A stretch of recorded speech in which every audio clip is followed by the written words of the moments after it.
Nós temos observado, no decorrer desse tempo, que a defesa de Paula Nogueira, tem, de uma forma lícita, evidentemente, mas tem procurado ter como linha de atuação a desmoralização de qualquer prova que surja. Nós vamos examiná-las. Já se disse que o Hugo é uma testemunha invalidada porque é sogro e pai de promotores. E os promotores estão interessados em mandar uma inocente para a cadeia. Hoje aqui, perplexo, ouvi o jovem advogado fazer insinuações de que todos os recursos que fizeram para todos os tribunais do país, Superior Tribunal de Justiça, Supremo Tribunal Federal, Tribunal de Justiça, que na tentativa de conseguir a liberdade da acusada, uma insinuação torpe. Mas não se pode dizer que o Supremo Tribunal Federal, quando recentemente indeferiu um pedido de liminar para soltá-la, aonde o grande Evaristo de Moraes, também advogado dela, assinou um habeas corpus em que pedia que o Supremo Tribunal Federal reconhecesse a ilicitude da prova pela confissão informal com os policiais e também que o reconhecimento de Hugo não teria obedecido aos critérios do Código de Processo Penal. Foi repelido. A liminar foi de tal forma incisiva do Supremo Tribunal Federal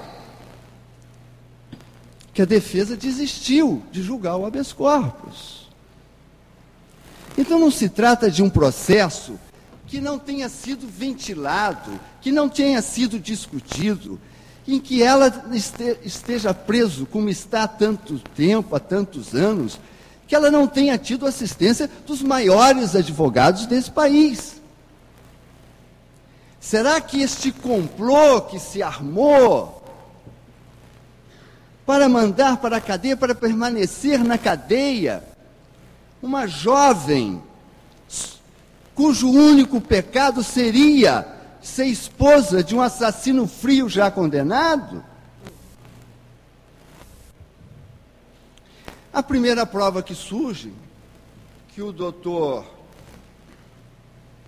Maurício Assayag já se referiu, é aquele advogado Hugo da Silveira,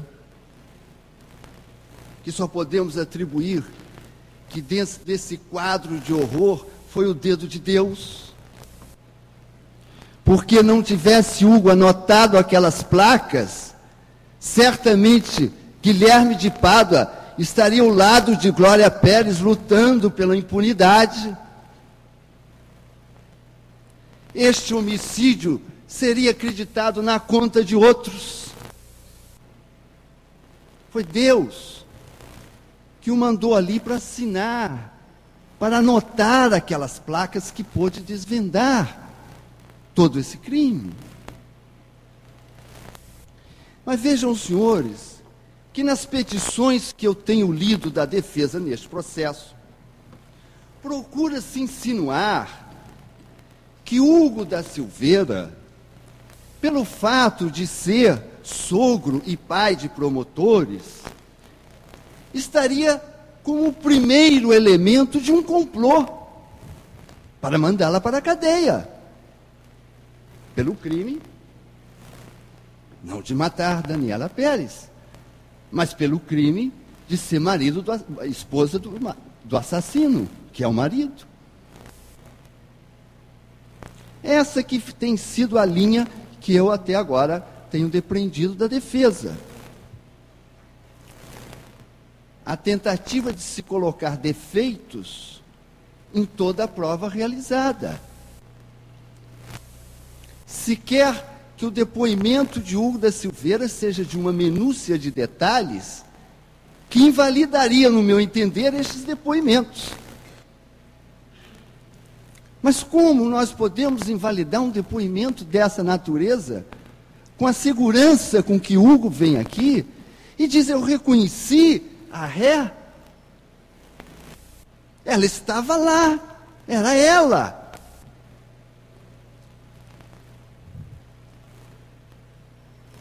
Mas eu proponho aos senhores uma reflexão. Tá bem. Vamos deixar Hugo de lado. Não peço a condenação de Paula tão somente pelo depoimento de Hugo. A título de exercício de uma reflexão, vamos deixar Hugo na reserva. Preso Guilherme presta um depoimento na delegacia após muitas idas e vindas, num trabalho belíssimo de polícia do delegado Dr. Mauro Magalhães, que afinal de contas conseguiu a confissão de um ator da Globo, com a imprensa pressionando, com os colegas atores que não poderiam acreditar jamais nessa barbaridade, clamando que a polícia deveria estar procurando os bandidos ao invés de prender atores. Esse delegado conseguiu a confissão de Guilherme. Imaginem os senhores, se não há essa confissão, e se hoje aqui estamos, ou estivéssemos no outro julgamento, a falar dos arranhões que Guilherme tinha nos braços. É evidente, como é natural, que o delegado fez grandes concessões. Guilherme prestou um depoimento em que atribui Daniela Pérez a pecha de uma insana, que o perseguia, que pretendia matar, ele chega a dizer isso, pretendia matar Paula e cortá-la em picadinhos e enterrar em pontos da cidade para que as almas jamais se encontrem. Esse é o depoimento de Guilherme. Pois, no desdobrar da investigação,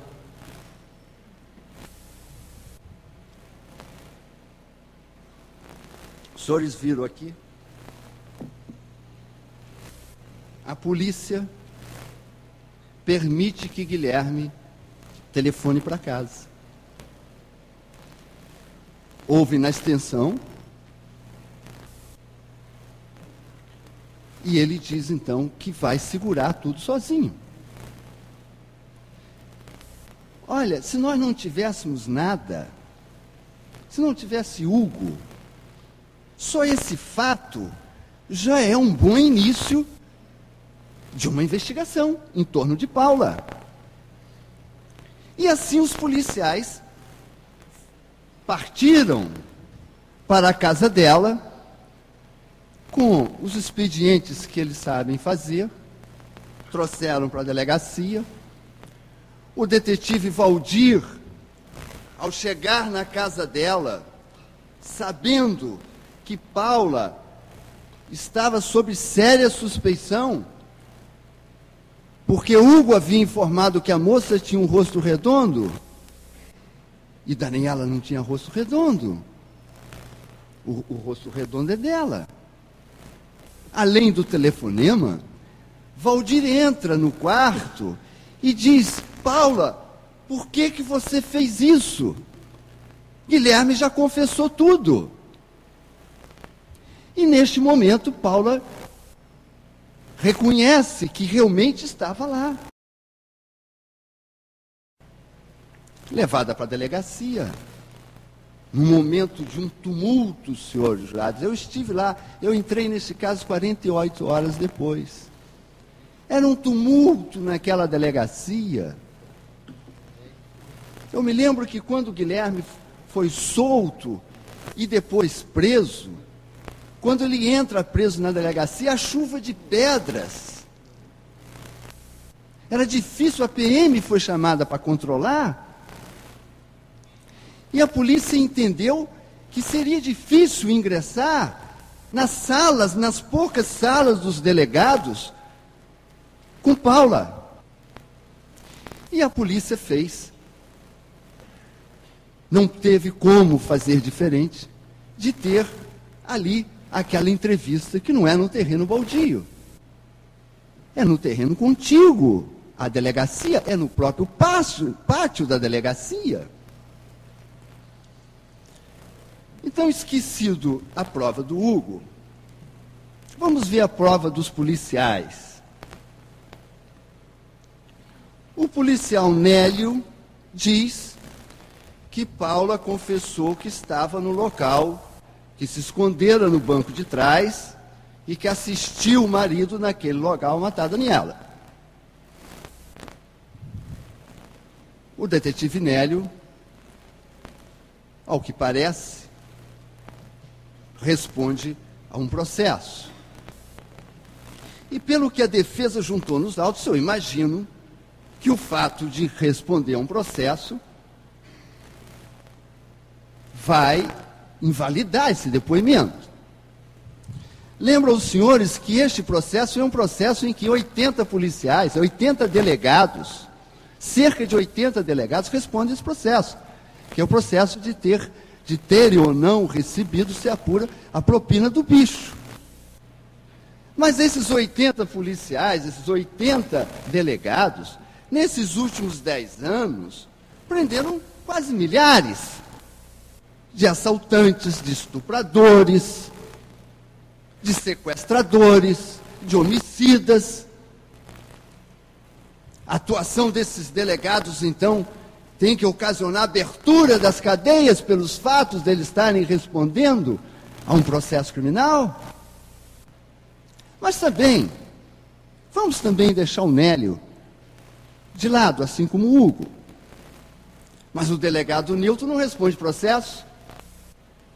Também ouviu dela que tinha participado do homicídio. Só o Nilton? Não. O Valdir também ouviu e não respondeu ao processo, que eu saiba. O detetive Nelson também não responde processo. Os delegados que afirmaram que ao telefonar para casa, Guilherme disse que deixa que eu vou segurar sozinho, também são testemunhas do envolvimento dela. Já aí uma constelação de testemunhas. Essas testemunhas também estão mentindo. Essas testemunhas, então, também estão no complô para perversamente, empurrado pela família da vítima, condenar uma inocente. Assim como os policiais dizem que Paula estava deitada no banco de trás porque ela afirmou isso, no primeiro dia, no dia 29, neste mesmo momento, lá na Taicom,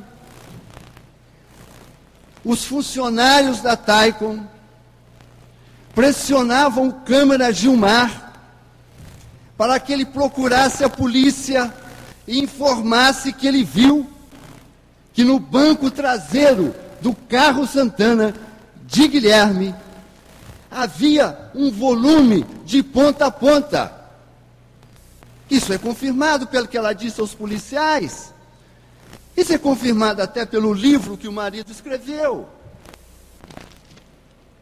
Então esse complô é um complô que começa com o Hugo, depois os policiais todos, e naquele mesmo momento há que alguém ter corrido na Taicom, arrume alguém para vestir a nossa versão, arrume alguém para entrar para o nosso complô, alguém que diga que viu um corpo coberto ou um volume coberto com lençol.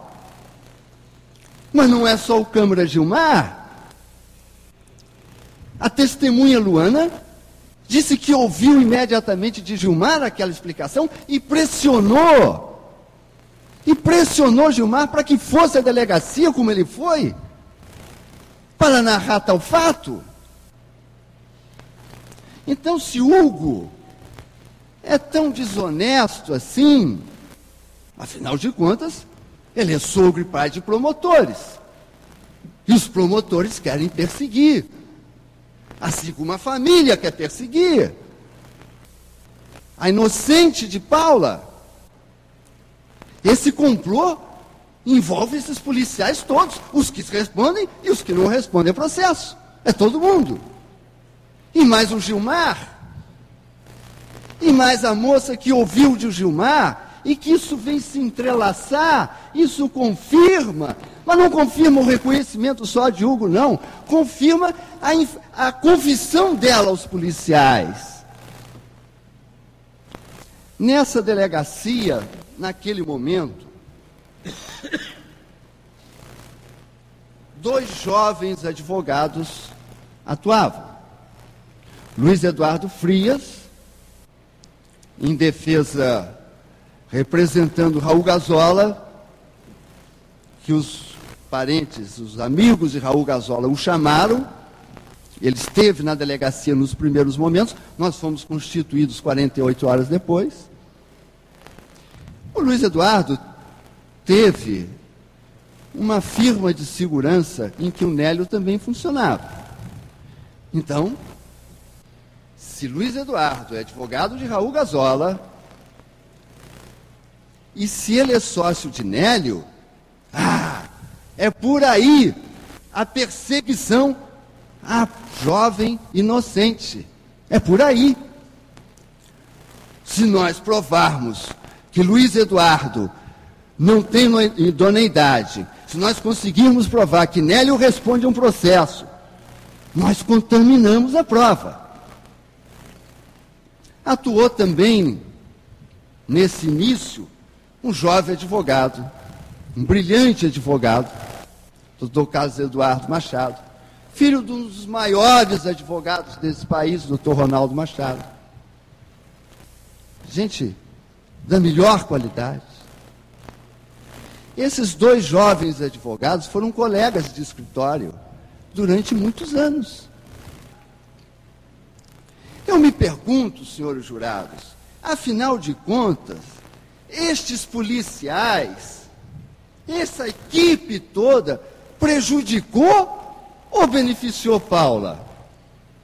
Porque se eles inventaram essa história toda, porque Luiz Eduardo diz, vamos pegar, como fazem os traficantes e como faz a máfia, mata a família toda.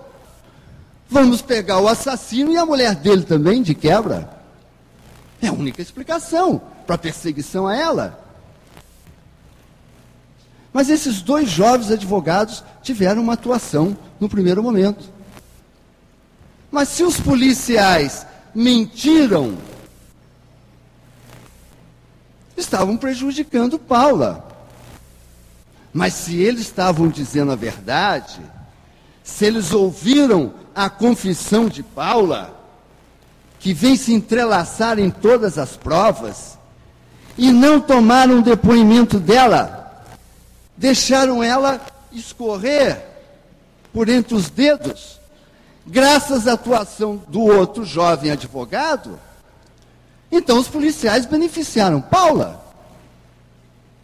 Assim como longe de mim imaginar que o doutor Luiz Eduardo Frias, neste complô macabro de prejudicar Paula, teria influenciado os policiais, também longe de mim imaginar que o doutor Carlos Eduardo Machado pudesse ter dado um jeitinho para que ela não prestasse depoimento. Os policiais, por este ou aquele motivo, provavelmente porque não tivessem acostumado, como não estão acostumados, a prender jovens moradoras de Avenida Atlântica. No meio daquele tumulto, tenha ficado receosos de a menina grávida ali, passando mal, simulando vômitos, e deixaram para o outro dia, É evidente que essa é uma falha da polícia. Mas nem por isso, longe de mim, que o filho do grande Ronaldo Machado, que o meu amigo Carlos Eduardo Machado, brilhante advogado, pudesse dar um jeitinho para conseguir isso. Mas vamos invalidar essa prova? Vamos invalidar essa prova? Vamos botá-lo junto com o Hugo, sob suspeição? Tem mais provas? Esse processo, senhores jurados, ele tem duas fases muito distintas. A primeira delas foi a confissão de Guilherme.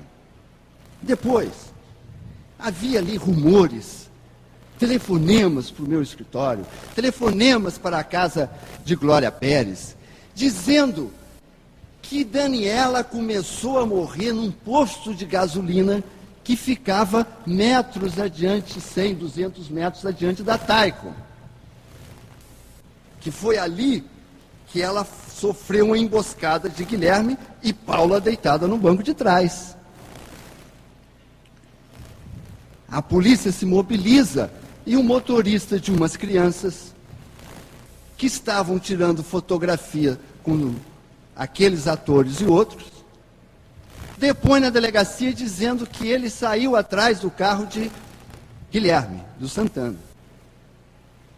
Porque as crianças disseram, vamos atrás de Guilherme, vamos atrás de Bira, vamos atrás de Bira. Quando o Bira entra no posto de gasolina, o motorista aproveitou e falou, vamos lá e vou embora levar as crianças para casa. Mas se tem a prova de que Bira, no entender do motorista, parou naquele posto de gasolina. Isso estava coincidindo com as informações.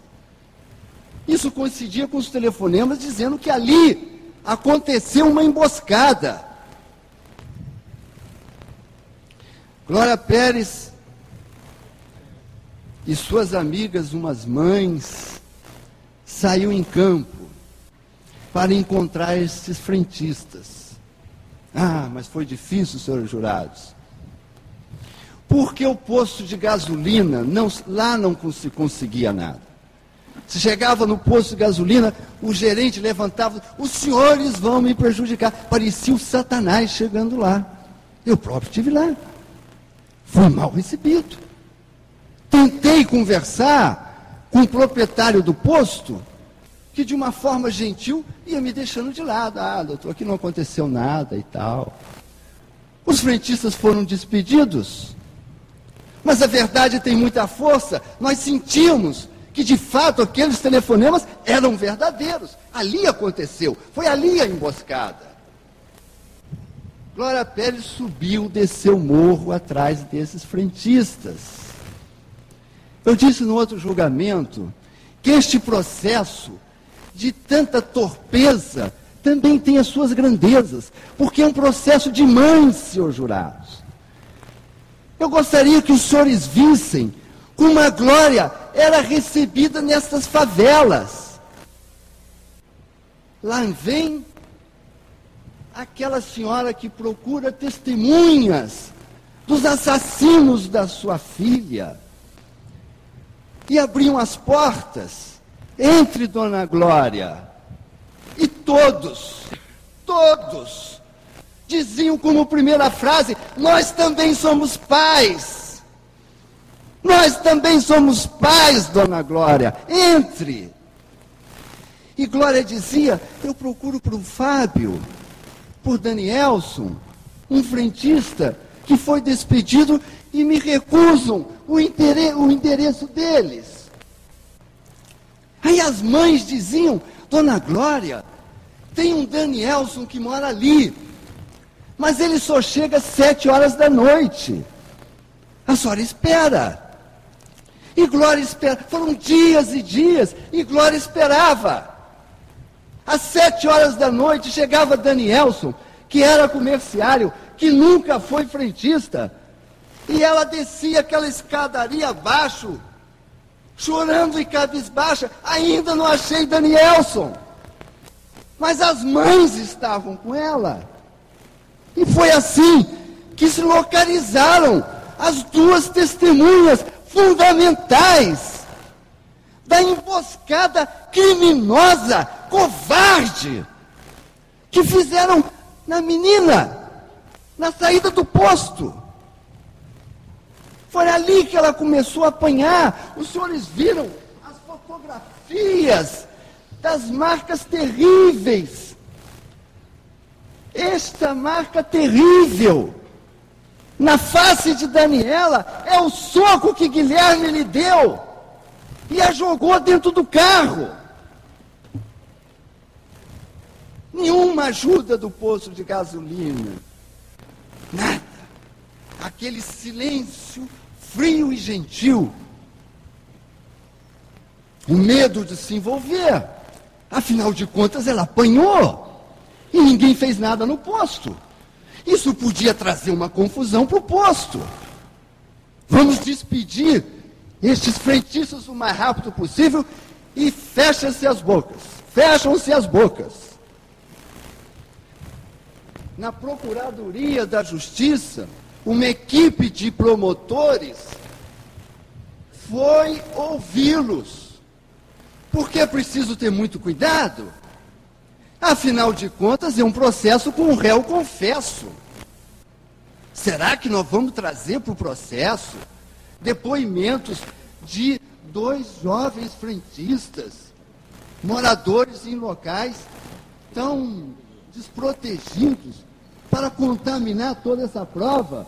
O Ministério Público queria ter certeza da veracidade. E teve.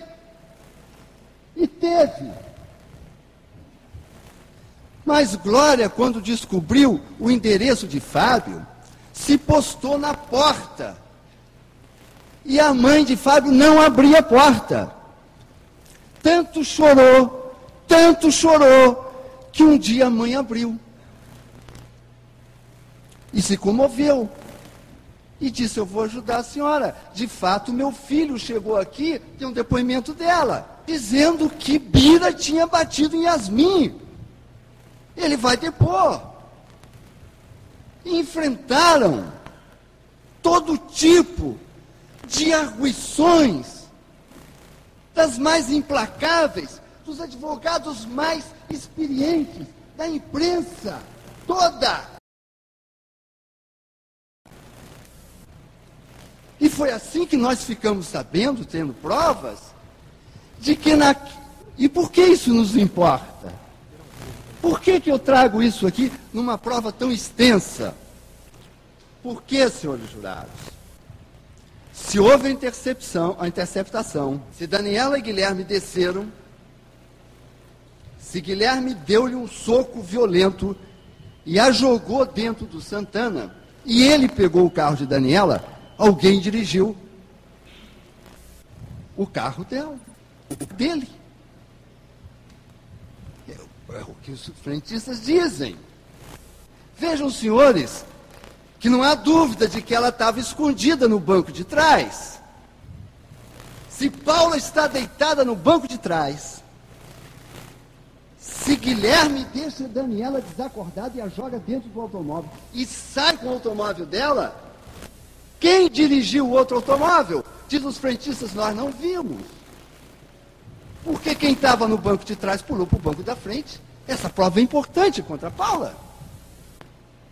Essa prova é importantíssima contra a Paula. Vejam, senhores, que nós só temos essa prova porque eu já afastei Hugo, a título de reflexão, como já afastei os policiais. Vamos imaginar que o processo só com essa prova? Só essa prova? De cada 100 processos criminais, uma prova dessa natureza, os juízes do mundo inteiro condenam 100. Estes proprietários desse posto, esses comerciantes estão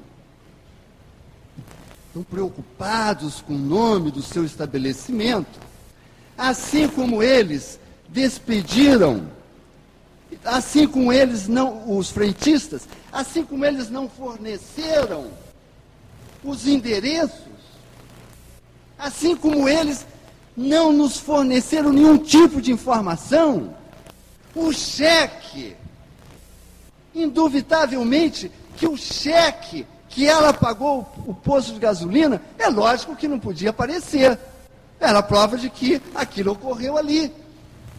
E aquele cheque foi aparecer aonde? Num outro posto. Num outro posto, do mesmo ramo. O posto entrou em pânico. Veja a gravidade. Uma atriz estrela da Globo é espancada na frente de todo mundo e ninguém faz nada e aparece assassinada. É lógico que o posto ficou com medo de ser responsabilizado. E a partir daí, por que despediu os frentistas? Por que não forneceu os endereços dos frentistas? Por quê?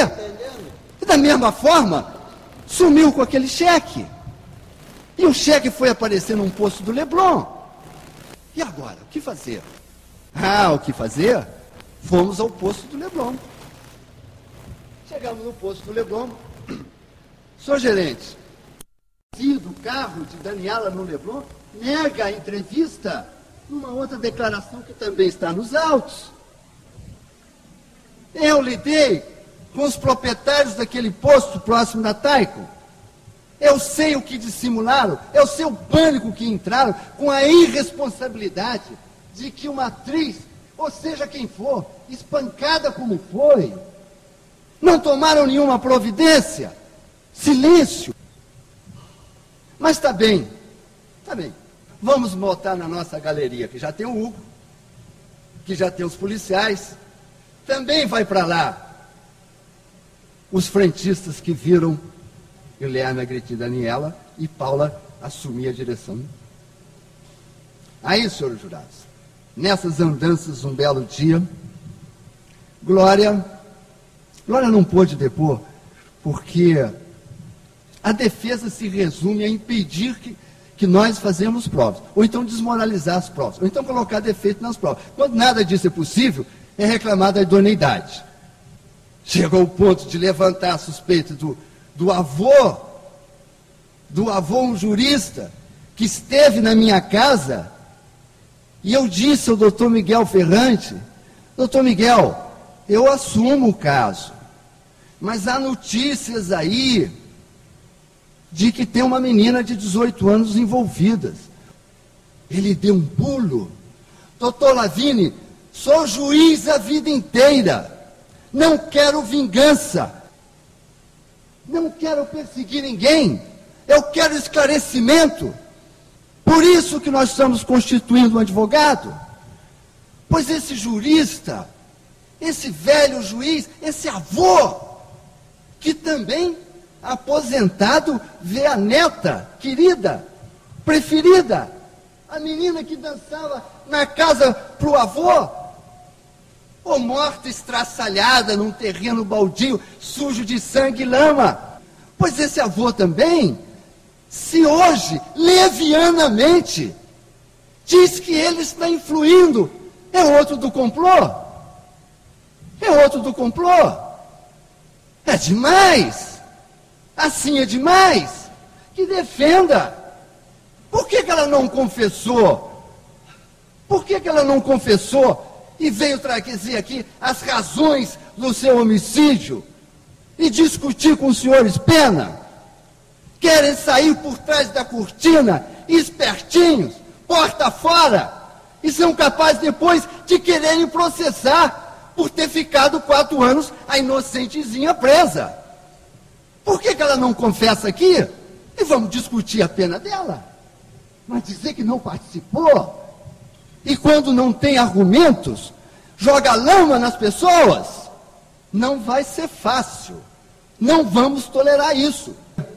Um processo criminal que tem uma testemunha visual, como é o Hugo, e não há um álibi honesto, é condenação na certa. Senão, ninguém é mais condenado no mundo. Processo criminal em que os policiais ouvem a confissão, e isso veste com o conjunto da prova sozinho, sem Hugo, é condenação criminal. Os frentistas que viram a interceptação e que viram a moça escondida no banco de trás, diga-se de passagem, de um carro com a placa adulterada, por si só é condenação criminal. Nós temos as 3 juntas, mas isso está na galeria. Tem mais alguma prova? Não vou contar aos senhores. Glória saiu nessas andanças dela, coitada, de noite. Um dia ela encontra um velhinho ali nas imediações daquele posto e diz para ela assim: Dona Glória, o carro do assassino foi lavado no posto tal. A senhora vai lá, procura um lavador, Antônio Claret. Glória conseguiu no posto, este sim, o endereço do lavador. E foi procurar o seu Antônio Claret. Um local onde moram os pobres, muitos pobres. Quando Glória entra, o seu Antônio Claret começa a dizer: a senhora não me envolva nisso. A senhora, esses frentistas, senhor jurado, são muito expostos. Eles trabalham ali, constantemente assaltados, e eles trabalham ali na linha de frente, de uma facilidade, de uma vingança. Eles têm muito medo, eles estão muito... Passa do automóvel, é o pânico. E o Antônio Claret dizia: a senhora não me envolva, a senhora não me envolva. Pegou uma Bíblia, coitado do Claret, e correu para o quintal, de Bíblia em punho. Glória me liga para o escritório de um celular. O que eu faço? Eu digo: Glória, mas o que ele está com a Bíblia? Ele é um evangélico. Falei: ótimo. Os evangélicos não mentem com muita facilidade. Então, qual é a igreja dele? Ela disse. Eu falei: é a igreja da Benedita. É outra mãe. Vamos ligar para a Benedita, a senadora. E Benedita se incorporou, porque é um processo de mães. E lá foi Glória, já não mais sozinha. Já foi Glória com a senadora Benedita. Benedita também, a senadora Benedita também, está no complô para mandar a Inocentezinha para a cadeia, também a senadora. E o Antônio Claret contou. Glória liga para o delegado manda uma equipe buscar Antônio Claret. E ele presta um depoimento, dizendo que lá chegou Guilherme de Pádua dirigindo um carro. E lá pediu que lavasse o carro. E que esse carro tinha um casal. Que essa moça se postou de costas, fazendo questão de não ser vista nem reconhecida. E que o rapaz andava de um lado para o outro. E que pagou muito mais caro. E aí ele tirou uma mancha de sangue. E ele contou, senhores jurados, que ele exprimia a esponja e saiu sangue. Que era o sangue de Daniela, vítima deles. Pois esse evangélico sofreu o diabo. Os senhores precisam ver o que a imprensa fez na casa deles. Repórteres inescrupulosos que invadiam a casa de Claret e diziam: se o senhor está desempregado, como o senhor está vivendo? E ele veio depor aqui. Ele veio depor aqui no julgamento de Guilherme. O doutor Paulo Ramalho fez uma implacável arguição e saiu batido. Antônio Claret disse com todas as letras: eles foram lavar o automóvel e eu lavei. E tem mais, o gerente viu. E vem o gerente e presta uma entrevista na imprensa, dizendo: eu de fato vi um casal. Claret está dizendo a verdade. Olha, senhor jurado, ou comete um homicídio, o marido confessa que matou, e chega depois, num posto de gasolina, imediatamente depois, acompanhado da esposa, é condenação certa, se sozinho, não precisa galeria, basta isso. Mas vamos botá-los na galeria? Vamos botá-los na galeria? Vai para lá. Porteiro da casa dela, Cesarino. O que Cesarino diz? Cesarino diz, no que nos interessa, que Paula e Guilherme saíram. Guilherme chegou no final da tarde, mais ou menos às 7 horas, no final da tarde, e subiu, desceu imediatamente com Paula, que trazia um lençol, olha o lençol para cobrir o corpo, um lençol e um travesseiro, que abriu a mala e colocou lá isso, e saíram. Como estava vestido Guilherme? Com a calça clara, com a camisa clara, que é essa camisa aqui que o doutor Maurício Sayaga exibiu, que é a camisa que ele estava filmando a novela, que ele tinha um intervalo de 1 hora. E essa 1 hora ele vem e panha Paula. É por isso que Paula ficou escondida embaixo do lençol, enquanto ele gravava a última cena. Ele bota a camisa dele vermelha, tirou a camisa que ele tinha feito a novela, e partiu para a empreitada criminosa. Passos furtivos cercando a presa, os dois. Muito bem, essa prova é uma prova fundamental. Se ela disse que estava o dia inteiro no Barra Shopping, e diz o porteiro da casa dela que nunca foi despedido, porque se fizesse parte do complô, os proprietários tinham que exigir no mínimo que mandasse ele embora. Nunca foi despedido. E o porteiro dizendo, eles saíram daqui com um lençol e com um travesseiro, desmente que ela estava no Barra Shopping. Essa prova, ela sozinha não tem a força das outras. Mas é uma prova. Ela disse que estava no Barra Shopping. Mas o Barra Shopping nega que ela tenha saído às 10 horas da noite. Guilherme não passou lá às 10 horas da noite. Guilherme chegou às 2 e saiu às 3. A saída das 3 ele tem. Ele leva a mulher em casa, volta para gravar, no intervalo ele busca a mulher, é por isso que ela estava escondida. Ela não está escondida, não é porque ela é maluca, ela está escondida porque enquanto ele gravava a última cena. Ele foi com a camisa que estava gravando. Então, vamos esquecer o Cesarino também?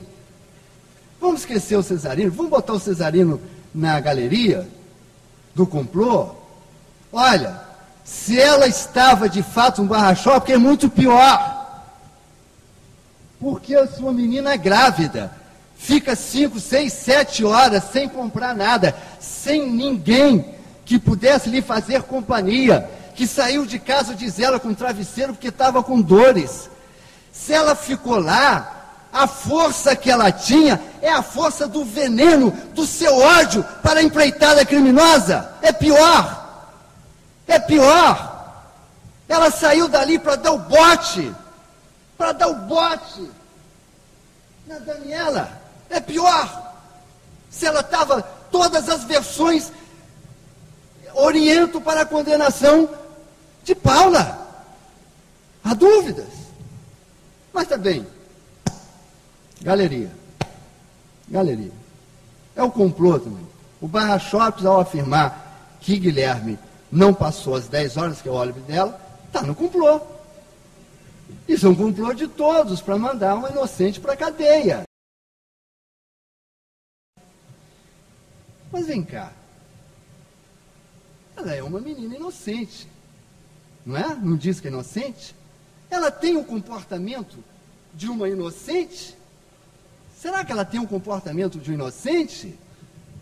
Afinal de contas, ela sempre se escusou de esclarecer a inocência dela. Como reagem os inocentes? Os inocentes falam, se atracam, querem provar a sua inocência de qualquer forma. O inocente, ninguém controla o inocente. Ninguém controla o inocente. Ele tem que falar, ele tem que explicar a sua inocência.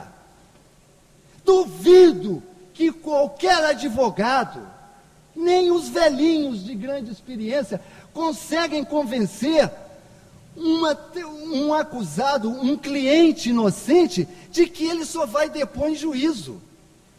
Ele é destituído na hora. Doutor, eu vou depor agora, eu vou dizer para o delegado e para o mundo que eu sou inocente. E é assim que Paula se comporta. Vamos ver? O policial foi na casa dela, ela disse que estava dormindo e tem um pastor, né? Um pastor que a fez dormir sob rezas. O esforço que esse pastor fez de convencer o policial que ela não podia ser acordada. Ora, naquela altura tinha que clamar pela inocência. Vai para a delegacia. Chega na delegacia, ela não depõe. Mas ela, inocente, não quer explicar, ela já estava suspeita.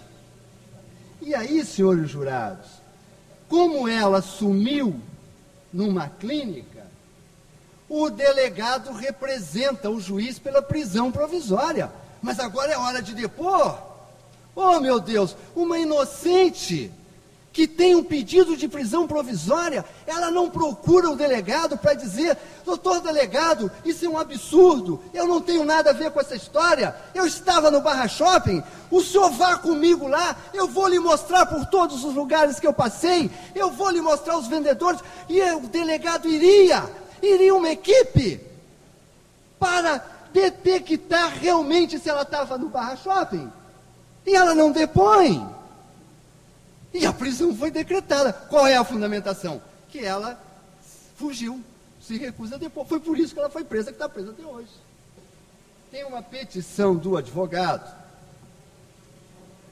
que dizendo que ela estava muito doente, que ela tinha sofrido um choque. Os senhores viram a leitura aqui. Tinha sofrido um choque e que ela não podia depor pelo estado de saúde dela. Então, e ele diz o seguinte, que ela só vai depor em juízo. Como depor em juízo?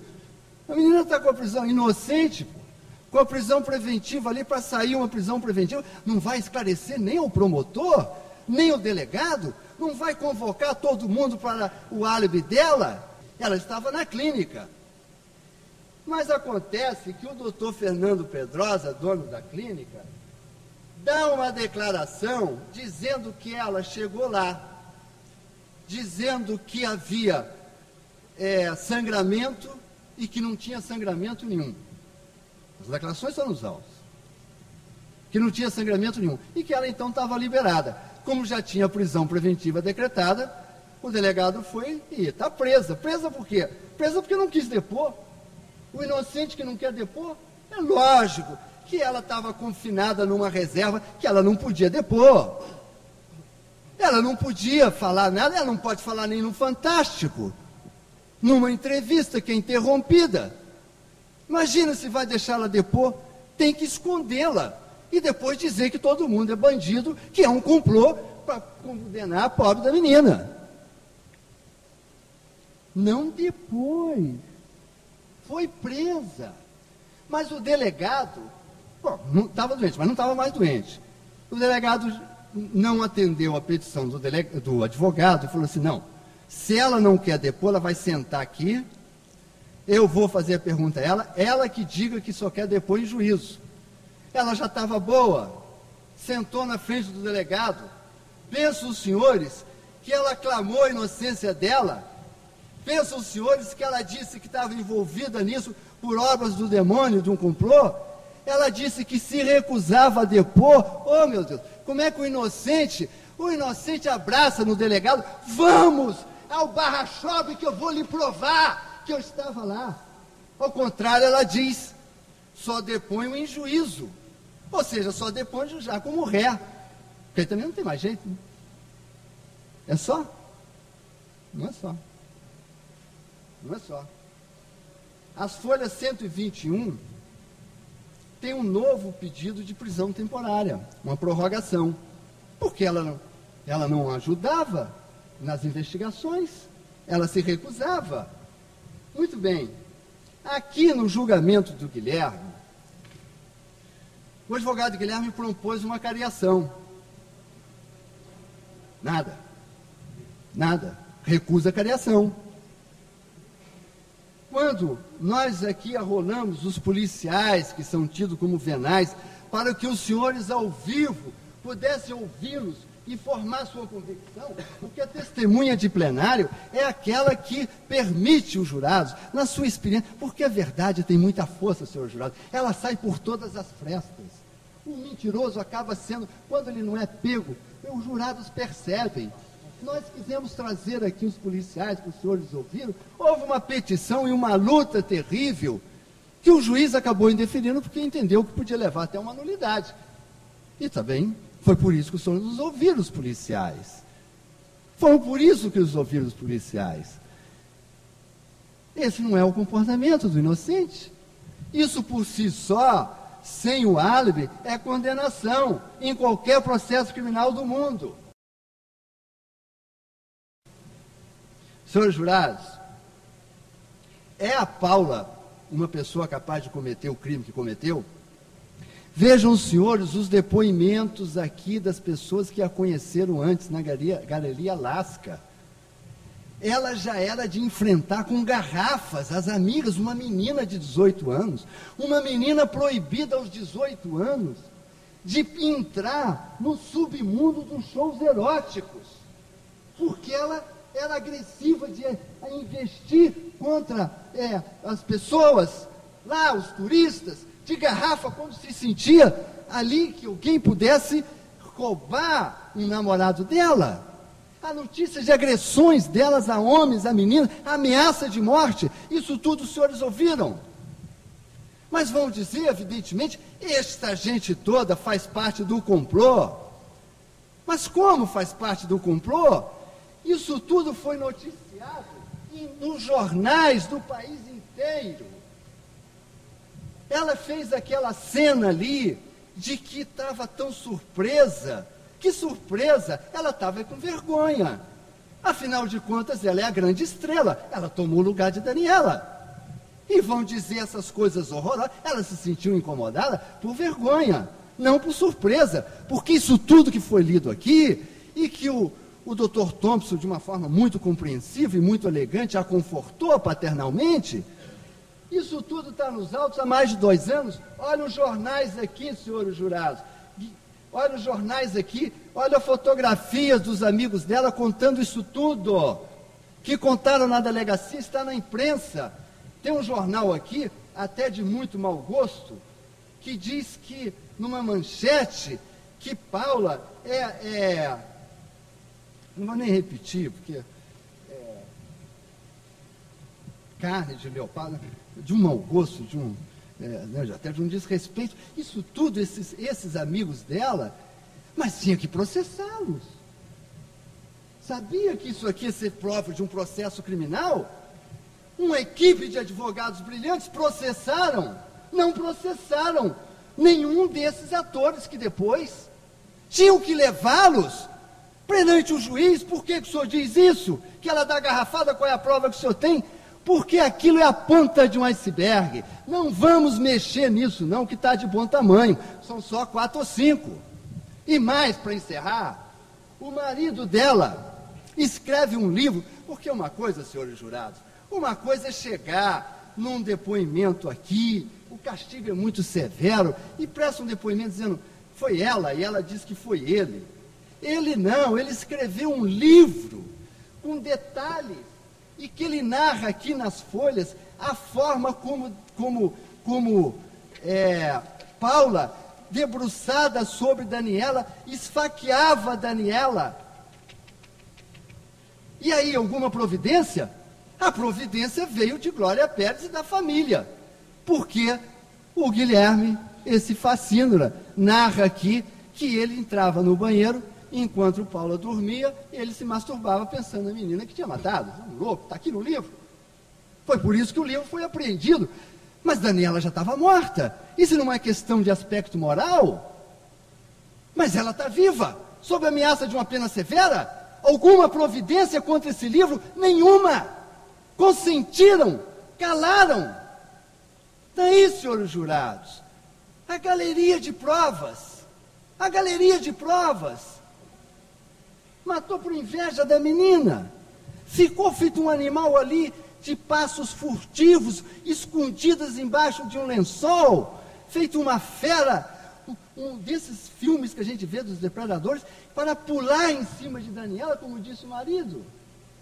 Mas ela está denunciada por participação, que é a mesma coisa, a pena é a mesma. Se fizeram o crime juntos, devem ser punidos juntos. E o que nós pedimos é a condenação da ré, como a reafirmação dos valores da vida.